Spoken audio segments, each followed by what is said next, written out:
Hello मेरे प्यारे बच्चों, कैसे हैं आप सभी। आशा करता हूँ सभी फिट होंगे। प्यारे बच्चों, लास्ट वीडियो में हमने एक्सरसाइज 11 का आपको क्वेश्चन नंबर 25 तक सॉल्व करना सिखाया था और आज की वीडियो में हम लोग 26 से लेकर के 31 तक के जो क्वेश्चन हैं ना, इनको कंप्लीट करेंगे। तो चलिए स्टार्ट करते हैं आज का वीडियो।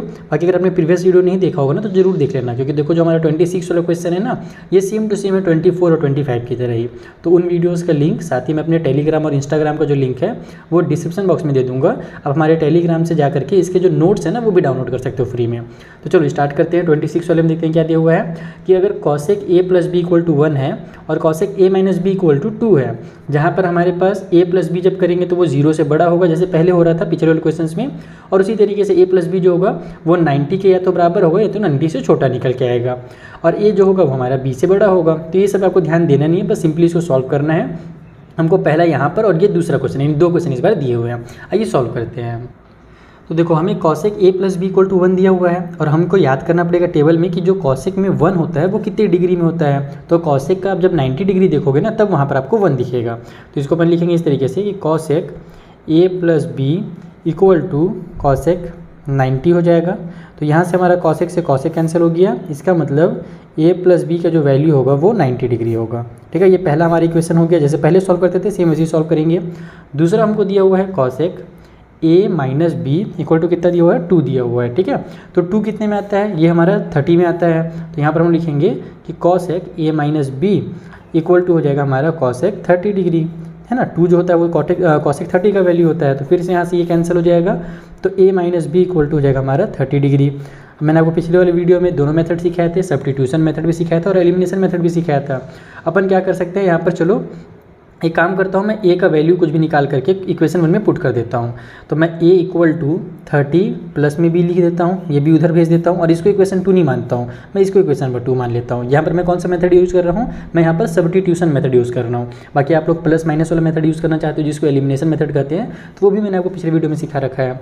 तो a का ये वैल्यू आ गया, उसको आप यहाँ पर पुट कर दो। तो यहाँ पर लिखो आप लोग from equation number 2 and 1। Equation 2 और 1 से हम लोग यूज़ करने वाले हैं। तो 2 से जो a का वैल्यू ना वो यहाँ पे पुट करेंगे। तो a का वैल्यू हो जाएगा 30 प्लस में b ये वाला, फिर ये जो प्लस में b पहले से उसको उतारेंगे और इक्वल के साइड में 90 है। तो हमने क्या किया, यहाँ पर a के बदले में ये जो वैल्यू हमने निकाला था वो पुट कर दिया। तो यहाँ से हमारे पास हो जाएगा ये 2b इक्वल के साइड में 60 आ जाएगा, 30 उधर जा करके माइनस हो जाएगा। तो b का वैल्यू यहाँ से कितना आ जाएगा, 30 डिग्री आ जाएगा। ठीक है, ये 2 जब इधर जाएगा तो डिवाइड में आ जाएगा और 60 को 2 से डिवाइड देंगे तो 30 आता है। तो b का वैल्यू 30 आ गया। अब उसी तरीके से आप यहाँ पर a का वैल्यू पुट कर दो। तो यहाँ पर हमारा a का वैल्यू कितना आ जाएगा, a equal to 30 plus b था, तो b के बदले में फिर से 30 है, तो a का वैल्यू जो होगा वो 60 डिग्री आ जाएगा। तो देखा आपने, a जो है वो ग्रेटर भी आ रहा है, b छोटा आ रहा है, जैसे कि हमको वहाँ पर सिचुएशन दिया हुआ था।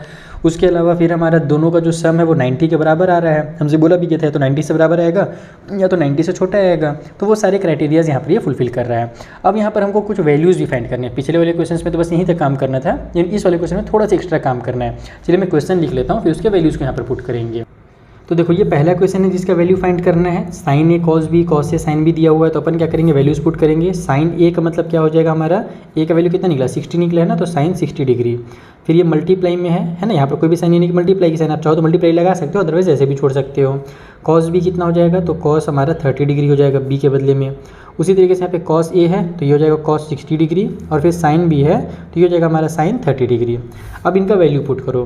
तो साइन 60 का वैल्यू कितना होता है, √3/2 होता है। मल्टीप्लाई कॉस 30 का वैल्यू कितना होता है, तो ये भी हमारा √3/2 होता है।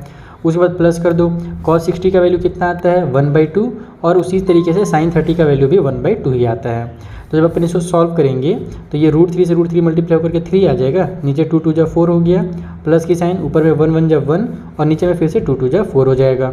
अब एलसीएम लोगे 4 और 4 कैल्शियम 4 ही आएगा, यानी कि नीचे में सेम नंबर है तो बस 4 को उतार दो और न्यूमरेटर को ऐड कर दो। तो ये हो जाएगा आपका 4/4, और 4 को 4 से कट करोगे तो 1 आ जाएगा आंसर। ये हमारा फाइनल आंसर हो गया फर्स्ट वाले क्वेश्चन का। इसी में एक सेकेंड पार्ट भी दिया हुआ है 10 करके, ये उसे भी सॉल्व करें। तो देखो ये हमारा सेकेंड पार्ट है, यहाँ पर 10A और 10B करके दिया हुआ है, तो फिर से वही सॉल्व करेंगे अपन जल्दी से। 10A के बदले में 10 60 डिग्री लिखेंगे और माइनस में 10B के बदले में 10 30 डिग्री लिखेंगे। नीचे में हमारे पास 1 प्लस में 10A है, यानी कि 10 60 हो गया, और ये हो जाएगा हमारा 10 30। कहाँ कंस्ट्रक्शन चल रहा है भाई, ठह आवाज़ आ रहा है, चलो छोड़ो सब, इसमें ध्यान देते हैं।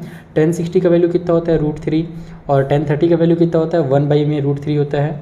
और उसी तरीके से नीचे में भी सेम चीज़ हो जाएगा, 1 प्लस में tan 60 के बदले में √3 और मल्टीप्लाई में 1/√3। तो ये कितना आ जाएगा यहाँ से देखो, √3 से √3 कैंसिल हो जाएगा, 1 प्लस में 1 बचेगा। ये वाला जो प्लस, ये ध्यान रखना कि यहाँ पर ये कट तो हो गया लेकिन 1 है ना, तो इनका पूरा का वैल्यू 1 आ जाएगा, तो 1 + 1 रहेगा।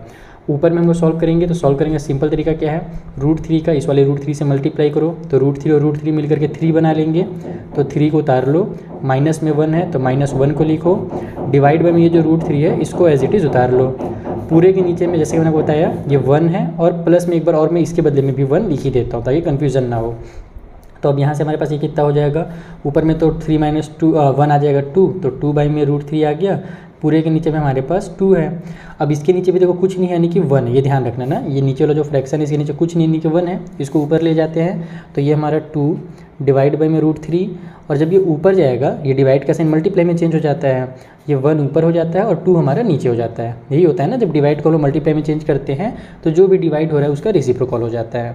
तो 2 से 2 कैंसिल, ऊपर में जो 1 है वो उतर जाएगा और नीचे का जो √3 है वो उतर जाएगा, और यही हमारा फाइनल आंसर हो जाएगा सेकंड पार्ट का। तो इस टाइप से क्वेश्चन को ऐसे सॉल्व करना था। अब चलिए थोड़े नए क्वेश्चन है 27 से आगे, उसे सॉल्व करते हैं।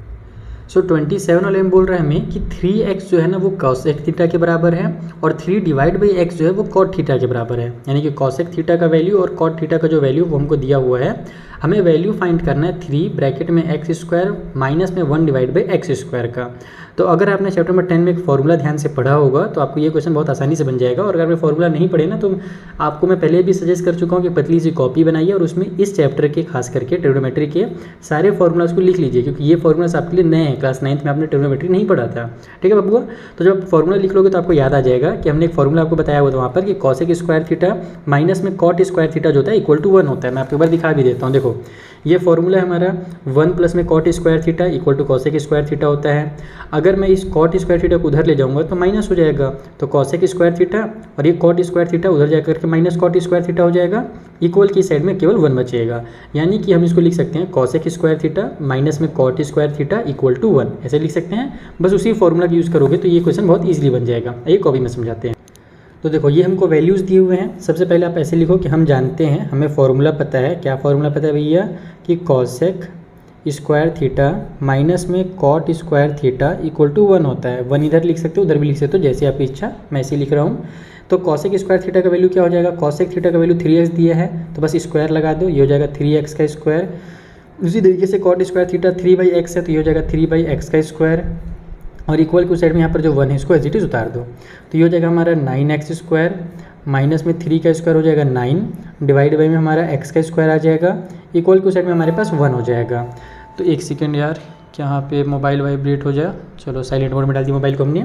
तो अब यहाँ से हम लोग क्या करेंगे, इन दोनों में से 9 को कॉमन ले लेंगे। हमको निकालना क्या, आपको वो दिमाग में रखना है ना। हमको देखो इस तरीके से निकालना था, 3 फिर x² था माइनस में 1/x² था, तो x² इस तरीके से हमको निकालना था। तो यहाँ पर तो x² के साथ नंबर चिपके हुए हैं तो नंबर को कॉमन ले लो। तो 9 को जब आप बाहर निकालोगे तो यहाँ पर x² बच जाएगा, माइनस में ये 1 डिवाइड बाई x² हो जाएगा, इक्वल की उस साइड में जो 1 है वो तो एज इट इज़ रहेगा ही रहेगा। Is that clear? क्योंकि देखो 9 का x से होता है तो 9x² आता है, 9 का 1 से होता है तो 9 आता है, इसीलिए हमने इसको ऐसे लिखा है। लेकिन हमको तो 3 के बारे में निकालना था ना, यहाँ पर तो 9 आ जा रहा है, तो हम क्या करेंगे, इसको 3 बनाएंगे। कैसे 3 बना सकते हैं, तो 9 को देखो क्या लिखा जा सकता है, 3 × 3 लिखा जा सकता है। ये हो जाएगा x² माइनस में 1 बाई में x² इक्वल की उस साइड में 1। अब मैं क्या करता हूँ, एक 3 को भेज देता हूँ उधर, मुझे तो केवल एक ही 3 चाहिए क्वेश्चन के अकॉर्डिंग, तो एक 3 को मैं दूसरे साइड भेजूँगा तो यहाँ पर क्या बचेगा 3, फिर ब्रैकेट के अंदर x² माइनस में 1 डिवाइड बाई x² इक्वल की साइड में 1 है। 3 जो था वो मल्टीप्लाई में था तो इधर आकर क्या में हो जाएगा, डिवाइड में हो जाएगा, तो 1 डिवाइड बाई 3, यानी इसका जो वैल्यू होगा वो कितना होगा, 1 डिवाइड बाई 3 होगा, और यही इसका फाइनल आंसर है। ये इसका फाइनल आंसर है। ओके बबुआ, तो ये हो गया हमारा क्वेश्चन नंबर 27 कंप्लीट। चलिए आगे क्वेश्चन बनाया जाए। तो देखो जो आगे के 3 क्वेश्चन है ना बहुत ही ज़्यादा इजी हैं, बस आपको दोनों फॉर्मूला पते होने चाहिए, यानी कि जो हमने टेबल आपको सिखाया है वो भी पता होना चाहिए, और जो पिछले चैप्टर में आपने रेशियोज़ के बीच में आपस में रिलेशन देखा हुआ था, cos थीटा का वैल्यू क्या होता है, sin थीटा का वैल्यू क्या होता है, जो रेशियो में आपने देखा था वो भी आपको पता होना चाहिए, तो फिर आप इस क्वेश्चन को बहुत आसानी से बना लोगे। तो देखो 28 वाले हमसे बोल रहे हैं, ये आपने फिगर देखा, यहाँ पर ये 30 डिग्री का बन रहा है, ये 20 सेंटीमीटर का बन रहा है, ये एक राइट ट्रायंगल है, यहाँ पे 90 डिग्री आपको दिख रहा होगा। तो हमको ये AB फाइंड करना और पहले ये BC फाइंड करना है, उसके बाद फिर AB फाइंड करने के लिए बोला जा रहा है। बहुत ही सिंपल है, आइए मैं आपको कॉपी में समझा दूँ कैसे फाइंड करेंगे। तो देखो ये हमारा डायग्राम हमने बना लिया। सबसे पहले तो मैं थोड़ा सा आपका रिवीजन करा देता हूँ जो पिछले हमने फॉर्मूला को याद कराया था। तो देखो हमने एक फॉर्मूला को ट्रिक बताया था, पंडित बद्री प्रसाद वाला और हर हर भोले वाला। इसमें क्या होता है कि जब हम लोग साइन थीटा की बात करते हैं, यानी कि साइन का जब हम लोग बात करते हैं तो वो p डिवाइड बाई h होता है, यानी कि परपेंडिकुलर डिवाइड बाई हाइपोटेन्यूज। जब हम लोग कॉस की बात करते हैं तो वो b बाई h होता है। फिर टेन की बात करते हैं तो टेन जो है वो p बाई b होता है, यानी कि परपेंडिकुलर डिवाइड बाई बेस होता है। फिर जब हम लोग नीचे से उल्टा कर देते हैं, यानी जब हम लोग कॉट हमको जानना रहता है तो कॉट के लिए हम लोग b डिवाइड बाई p करते हैं, यानी कि जब हम लोग को कॉट थीटा की जरूरत पड़ता है ना तो हम लोग बेस डिवाइड बाई परपेंडिकुलर कर देते हैं। उसी तरीके से हमारे पास जब सेक थीटा आता है तो h डिवाइड बाई b और कॉसेक के लिए h डिवाइड बाई p करते हैं। इस तरीके से हमारा ऐसे और ऐसे चलता ही पिछले वाले हमने चैप्टर में आपको सिखाया हुआ था। तो हम लोग इसी चीज़ का यहाँ पे यूज़ करेंगे। सबसे पहले तो आप समझो कि इस वाले ट्रायंगल के अंदर कौन सा हमारा हाइपोटेन्यूज है। हाइपोटेन्यूज तो वैसे देखो हमेशा सेम ही रहता है, राइट एंगल के अपोजिट में जो साइड होता है ये हाइपोटेन्यूज होता है। अब जहाँ पर एंगल बन रहा है ना उससे सटी हुई जो लाइन है, ये वाली जो लाइन है ये तो हाइपोटेन्यूज हो गई, तो ये वाली जो लाइन रहती है यही हमारी बेस होती है, ये ध्यान रखना। और जहाँ पर भी एंगल बन रहा है उसके अपोजिट में जो लाइन होती है वो हमारी परपेंडिकुलर होती है। Is that clear? ये अपने दिमाग में आप एकदम फिट कर दीजिए, ठीक है। मैं लिख लेता हूँ, उसके बाद फिर से एक बार इसको एक्सप्लेन कर देता हूँ कि जहाँ पर भी एंगल बनेगा, जैसे मान लो यहाँ पर एंगल बना है तो इससे ये वाला लाइन सटा हुआ है तो ये बेस कहलाएगा, और उसी तरीके से इसके अपोजिट में ये वाला साइड है तो ये परपेंडिकुलर कहलाएगा। अगर यही एंगल यहाँ पर बने रहता ना तो इससे सटा हुआ ये वाला लाइन रहता तो फिर हम लोग इसको बेस मानते, और ये इसके अपोजिट में कौन सा साइड है, ये वाला साइड है, तो फिर उस कंडीशन में इसको हम लोग परपेंडिकुलर मानते। तो ये चीज़ लोग को ध्यान रखना है कि बेस कौन सा होगा और परपेंडिकुलर कौन सा होगा। अब आते हैं इस क्वेश्चन को सॉल्व करने के लिए। हमको यहाँ पर 30 डिग्री दिया हुआ है तो अपने को हमको निकालना क्या है, सबसे पहले अपने को BC निकालना है, यानी कि परपेंडिकुलर निकालना है, और हाइपोटेन्यूज हमको दिया हुआ है। तो आप ढूंढो कि हाइपोटेन्यूज और परपेंडिकुलर वाला कहाँ पर काम करता है। तो देखो परपेंडिकुलर और हाइपोटेन्यूज सबसे पहले साइन थीटा में ही काम करता है, तो हम यहाँ पर साइन थीटा को सॉल्व करेंगे। सॉरी बच्चों, कॉल आ गया था तो मैं आपको क्या समझा रहा था यार, हाँ ये मैं परपेंडिकुलर डिवाइड बाई हाइपोटेन्यूज बता रहा था। तो ये पहला ही है, यानी कि साइन थीटा में आएगा, तो हम लोग यहाँ पे लिखेंगे साइन, और थीटा नहीं लिखेंगे क्योंकि 30 डिग्री है, तो यहाँ पर लिखेंगे हम लोग 30 डिग्री। साइन 30 का जो वैल्यू होगा वो इक्वल हो जाएगा हमारा परपेंडिकुलर डिवाइड बाई हाइपोटेन्यूज के। ओके, साइन थीटा देखो चाहे 30 डिग्री रहे, 40 डिग्री रहे, सॉरी 40 तो होता नहीं, 45 रहे, है ना, 60 डिग्री रहे, कुछ भी रहे, आपको साइन का जो वैल्यू है p/h वही लिखना है बस, सिंपल लैंग्वेज में, ठीक है। p का मतलब क्या है, परपेंडिकुलर, जो कि हमारे पास AC है, तो यहाँ पर अपन p के बदले में AC लिखेंगे, h के बदले में हम लिखेंगे हाइपोटेन्यूज कौन सा था, अरे यार सॉरी परपेंडिकुलर हमारे पास कौन सा था, ये BC था ना, तो यहाँ पर अपन BC लिखेंगे परपेंडिकुलर के बदले में। और फिर हाइपोटेन्यूज क्या हमारे पास AC है, तो नीचे में हम लोग हाइपोटेन्यूज के बदले में AC लिखेंगे। साइन थीटा का वैल्यू कितना होता है, 1/2 होता है। चैप्टर नंबर 11 में आपने पढ़ा है ना ये टेबल, जो मैंने आपको याद कराया था पहले वाले वीडियो में, तो यहाँ ये 1/2 हो जाएगा। BC के बदले में आप लोग BC ही रहने दो क्योंकि उसका वैल्यू हमको पता नहीं है, वही तो निकालना है।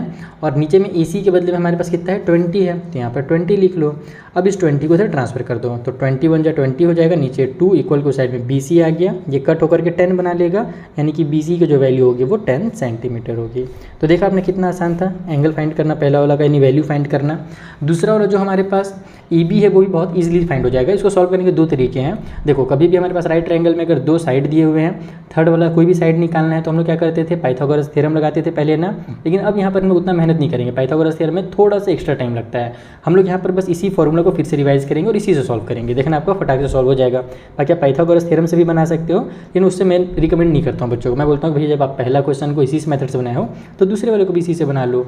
हमको अब AB फाइंड करना है जो कि बेस है, तो बेस को आप कनेक्ट कहाँ कहाँ कर सकते हो, या तो बेस को हम लोग हाइपोटेन्यूज से कनेक्ट कर सकते हैं, या तो परपेंडिकुलर और बेस को कनेक्ट कर सकते हैं। तो मैं इसको कनेक्ट कर देता हूँ, tan थीटा को कनेक्ट कर देता हूँ। मैं यहाँ पर लिखता हूँ tan 30 इक्वल के उस साइड में परपेंडिकुलर डिवाइड बाई बेस हो जाएगा। तो यहाँ पर हमारे पास परपेंडिकुलर का मतलब फिर से वही चीज़ हो जाएगा, हमारे पास परपेंडिकुलर क्या है, BC है, तो यहाँ पर मैं BC लिख देता हूँ, और नीचे में जो बेस है वो हमारे पास क्या है, AB है, तो फिर ये मैं AB को लिख लेता हूँ। tan 30 का वैल्यू कितना होता है, 1/√3 होता है, तो यहाँ 1/√3। अच्छा हाँ, ये ध्यान रखना कि आप इससे भी सॉल्व कर सकते थे, जैसे मैंने tan वाला किया ना, आप लोग अगर cos वाला करते तो cos से भी आपका आंसर आ जाता, सेम ही आंसर आता, चिंता बिल्कुल मत कीजिएगा, बस आपका मेथड सही होना चाहिए। BC के बदले में हमने भी कितना निकाला था, 10 निकाला था, तो यहाँ पर 10 रख लेता हूँ मैं, डिवाइड बाई में AB कर देता हूँ, हमको AB का ही वैल्यू चाहिए। AB को 1 के पास भेज देता हूँ, तो AB का 1 से मल्टीप्लाई होगा तो AB ही आ जाएगा, और इस √3 को इधर भेज देता हूँ, तो 10 से जब √3 का मल्टीप्लाई होगा तो 10√3 आ जाएगा। तो ए बी का वैल्यू 10√3 सेंटीमीटर हो जाएगा। तो देखा आपने कितना इजीली सॉल्व हो गया। अगर इसको मैं इस वाले फॉर्मूला से सॉल्व करता ना तो भी मेरा 10√3 आता। आप लोग को चेक करके देख सकते हो और मुझे कमेंट करके बताना कि सर हाँ हमारा कॉस वाले से भी आंसर सेम ही आ रहा है। आ ही जाएगा कन्फर्म है। बस वहाँ पर आपको यहाँ पर जैसे हमने परपेंडिकुलर का वैल्यू पुट किया ना BC का, वहाँ पर आप लोग हाइपोटेन्यूज का पुट करोगे, यानी कि 20 पुट करोगे, फिर भी आपको देखना सेम ही आएगा, कटपीट कहीं ना कहीं हो ही जाएगा। ठीक है, तो ये हो गया हमारा क्वेश्चन नंबर 28 सॉल्व। देखा सिंपल से क्वेश्चन था, बस 2 चीज़ें याद होनी चाहिए। पहला तो ये टेबल याद होना चाहिए और दूसरा ये वाला फॉर्मूला जो ट्रिक है ये याद होना चाहिए। अब हम लोग इसी टाइप से 29 और 30 को भी बनाते हैं फटाफट। तो देखो ये हमारा 29 नंबर वाला क्वेश्चन है। यहाँ पर हमको ये पहले ए बी बोला है फाइंड करने के लिए और फिर AC फाइंड करने के लिए बोला है। तो पहले अपन ए बी ही फाइंड कर लेते हैं। ए बी यानी कि फिर से हमारा वही बेस हो जाएगा क्योंकि हमारा एंगल से सटा हुआ है। ये तो हमेशा हाइपोटेन्यूज ही होता है। तो यहाँ पर हम लोग देखते हैं कि अच्छा हमको दिया क्या है इस बार, परपेंडिकुलर दिया, हाइपोटेन्यूज नहीं दिया हुआ है। तो हम लोग देखेंगे कि बेस और परपेंडिकुलर वाला कौन सा फॉर्मूला है। तो देखो बेस और परपेंडिकुलर वाला 10 वाला फॉर्मूला है। तो हम लोग यहाँ पर 30 डिग्री दिया है तो अपन लिखेंगे फिर से 10 30 इक्वल के उस साइड में perpendicular divide by base. Perpendicular का मतलब हमारे पास ये BC हो जाएगा और डिवाइड बाई बेस यानी कि हमारा AB हो जाएगा। ओके, और यही AB अपने को फाइंड करना है।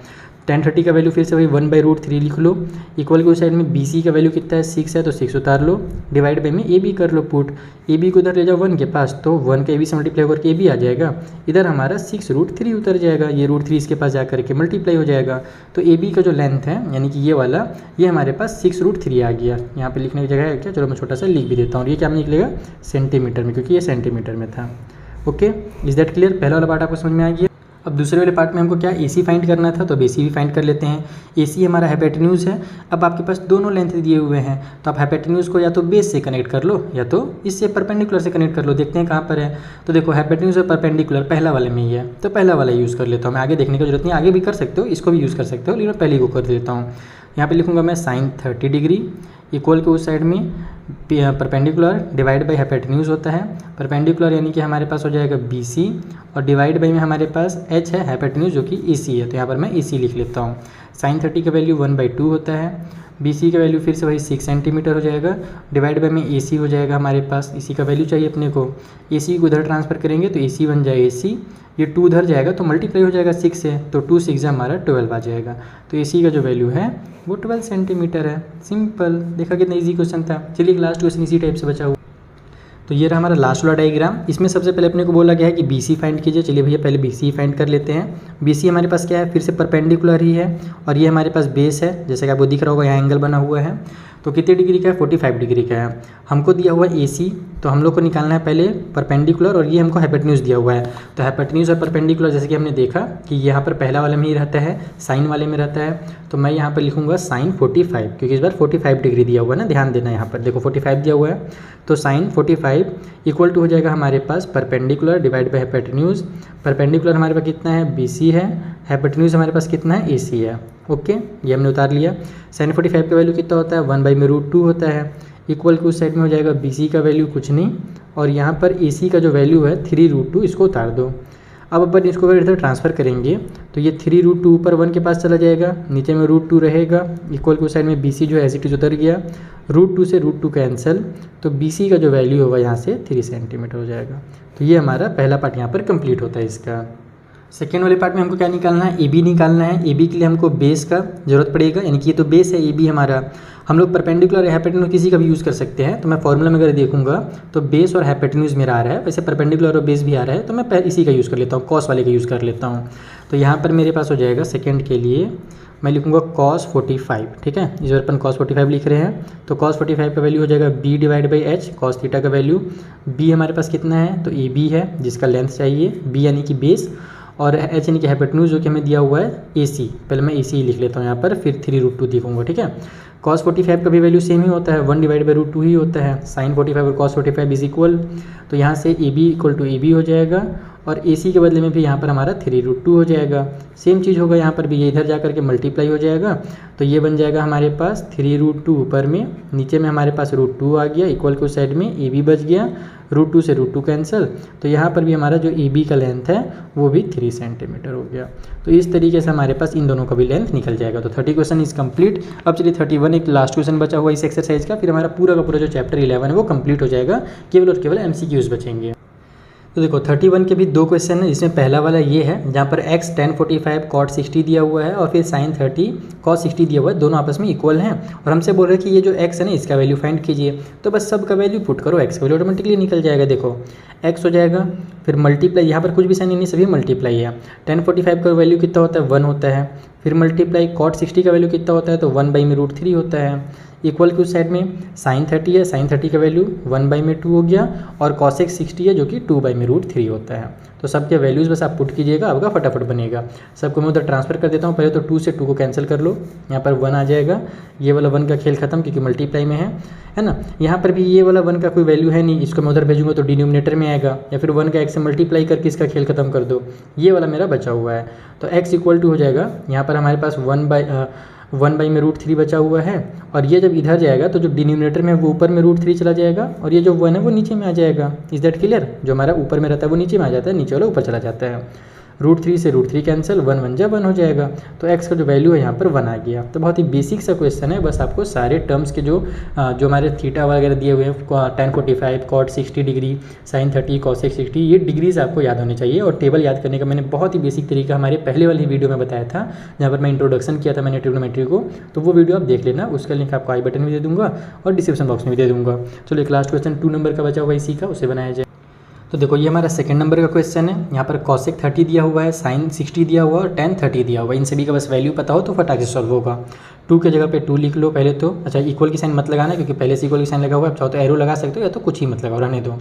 2 हो गया, मल्टीप्लाई में cosec स्क्वायर 30 है तो cosec 30 का वैल्यू 2 होता है और ये स्क्वायर है तो इसका आपको स्क्वायर भी करना पड़ेगा। प्लस में x है, sin स्क्वायर 60 है तो sin 60 का वैल्यू कितना होता है √3/2 होता है, तो ये हो जाएगा √3/2 और फिर इसका भी स्क्वायर हो जाएगा। फिर माइनस में 3/4 है, पहले उसको उतार लेंगे। फिर tan 30 है और उसका भी स्क्वायर है, तो यहाँ पर हमारे पास tan 30 का वैल्यू कितना होता है 1/√3, तो ये बन जाएगा हमारा 1/√3 का स्क्वायर। और इक्वल के साइड में जो tan है उसको एज इट इज़ उतार दो। अब इसे सॉल्व करते हैं तो 2 का स्क्वायर 4 हो जाएगा और 4 2 8 आ गया, प्लस की साइन लगाओ। √3 का स्क्वायर तो 3 हो जाएगा और 3 का फिर x के साथ मल्टीप्लाई होगा तो 3x आ जाएगा। नीचे में 2 है, 2 का स्क्वायर कितना होता है 4 होता है, माइनस की साइन लगाओ। 1 का स्क्वायर 1 हो जाएगा और फिर 3 1 जा 3 हो जाएगा। नीचे में देखते हैं √3 का स्क्वायर 3 बन जाएगा, है ना। √3 मल्टीप्लाई √3 इक्वल टू 3 होता है और फिर उस 3 का 4 से मल्टीप्लाई होगा तो 4 3 जा 12 हो गया। इक्वल के उस साइड में 10 है, इधर फ्रैक्शन भी है, नंबर भी है, नंबर को ट्रांसफर करके सॉल्व कर लेते हैं। तो हमारे पास ये हो जाएगा 3x डिवाइड बाई 4 माइनस में 3/12 है, ठीक है। और फिर इक्वल के उस साइड में हमारे पास 10 है, ये 8 इधर जाकर के माइनस के 8 हो जाएगा।